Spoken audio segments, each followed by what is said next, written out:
নমস্কার, আমার ইউটিউব পরিবারকে সুমি রান্নাঘরে স্বাগত জানাই। যারা আমার চ্যানেলটিকে সাবস্ক্রাইব করেছেন এবং যারা আমার রান্না দেখেন তাদেরকে অনেক ধন্যবাদ। চলুন আজকে বানিয়ে নিই বর্ষার দিনে সন্ধেবেলার একটা দারুণ স্ন্যাক্স, চিকেন পকোড়া। প্রথমে আমি 3 থেকে 4 চামচ পেস্ট হবে এরকম আদা নিলাম, একই পরিমাণ রসুনও নিয়ে নিলাম, আর দিয়ে দিলাম 20টার মতো কাঁচা লঙ্কা, একটু ঝালটা বেশি লাগবে।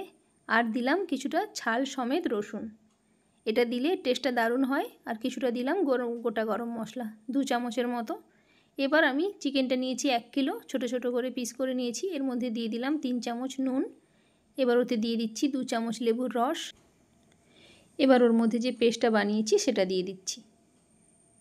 ওটা দেওয়ার পর ওর মধ্যে দিয়ে দেবো এবার 1.5 চামচ কাশ্মীরি লাল লঙ্কার গুঁড়ো। সব কিছুকে ভালো করে কিছুক্ষণ ধরে মেখে নেব, কারণ ওর মধ্যে থেকে এবার জল ছাড়বে। সেই জন্য ওটাকে মেখে রেখে আধ ঘন্টার জন্য সাইড করে রেখে দেব। প্রথমেই আমি আগে কর্নফ্লাওয়ারটা দিচ্ছি না। এবার যখন মাখার পর যখন আধ ঘন্টা পর ওর মধ্যে যেটা জল আছে সেটা এক্সট্রা জলটা বেরিয়ে আসবে। এবার ওর মধ্যে দিয়ে দিচ্ছি আমি 3 চামচ বড় চামচের কর্নফ্লাওয়ার, আর দিলাম 2 চামচ বেসন, আর দেবো 1 চামচ চালের গুঁড়ি। তখন আমি পেঁয়াজটাকেও কেটে রেখেছিলাম, কিন্তু পেঁয়াজটার এবার একটা পেস্ট বানিয়ে নেব, পেঁয়াজ আর ধনেপাতার। ওটাকে এবার ওর মধ্যে দিয়ে দিচ্ছি। এখানে আমি 2টো পেঁয়াজ নিয়েছিলাম আর 1 মুঠো ধনেপাতা নিয়েছি, নিয়ে এবার সব দিয়ে একসাথে ভালো করে আবার ওটাকে মেখে নিচ্ছি। এতে চিকেনের যে এক্সট্রা জলটা আছে ওটা কিন্তু এই কর্নফ্লাওয়ার আর ওগুলো সব টেনে নেবে।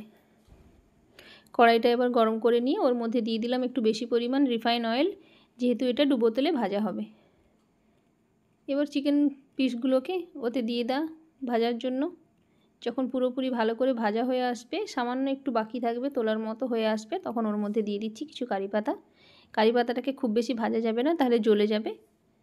এতে টেস্টটা কিন্তু দারুণ হয়। সন্ধ্যেবেলায় গরম চায়ের সাথে বর্ষার দিনে এইভাবে পকোড়া বানিয়ে নিন। বন্ধুরা, ভালো লাগলে লাইক করে দেবেন, চ্যানেলটিকে সাবস্ক্রাইব করে দেবেন, কমেন্টে অবশ্যই জানাবেন কেমন হলো। ভালো থাকবেন, সুস্থ থাকবেন। দেখা হচ্ছে আবার একটা পরের রেসিপিতে।